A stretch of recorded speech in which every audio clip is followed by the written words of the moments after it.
So, Hamza, you're based in Singapore again now. Can you tell us a little bit about what this monument means today in Singapore for Singaporeans?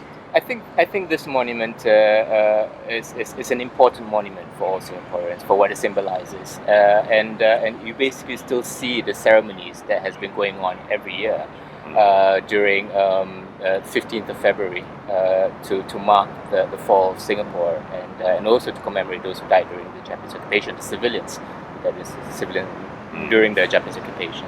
But you also have this monument located right in the middle of the city, such that it's very difficult to miss. And it is part of the tourist circuit because you have this collection of monuments, right? You have the Civilian War Memorial here, you have the Cenotaph nearby, Lim Bo Seng Memorial, the Indian National Army Memorial.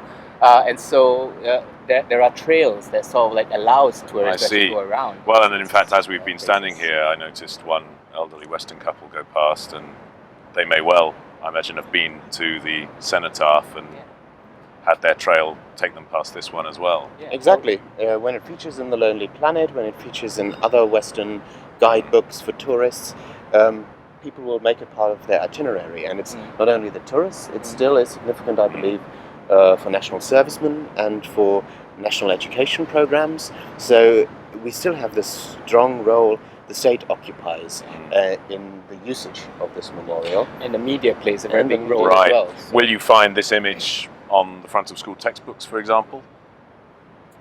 You might as well. Probably. I think it was in one version of the textbook, but I'm not quite sure exactly what is the version that's being used right now. But it's an image that's very prominently used still in the media. And I imagine that a lot of Singaporean, even the younger generations, would recognize it, at least, even if they don't know the full history behind the monument. But when younger Singaporeans see this image, what do you think comes to mind for them? Images of Japanese atrocities? I think the sense of interethnic unity in when Singapore they today? See this monument, I think the kind of narratives, and I'm basically speculating here, if you were to ask them, they'll tell you that this is something related to the war. And I think the grand narrative of how this is a reminder of how Singapore should never ever be under the control of another foreign power would come out very strongly.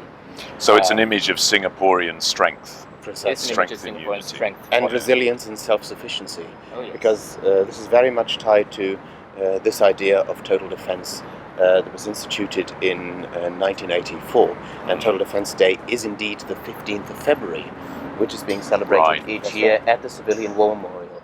So all these programs by the state are intimately intertwined. National education, total defense, the memory of the Second World War.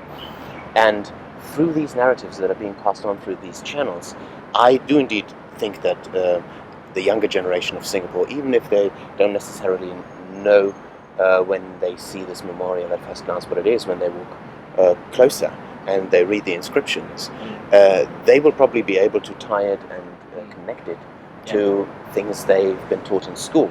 And this is exactly how it's still being made relevant. And in other ways, the government is keeping the memory of the war alive for the purposes of, as you said, the total national defense part of Total agenda. Defense Day and part of national education is also what is known as learning journeys, where children in primary schools and secondary schools are taken on excursions to different sites around Singapore, where they get to learn a little bit about Singapore's history. So this is actually one of the sites that students are actually taken to. Precisely. And you have somebody basically telling them.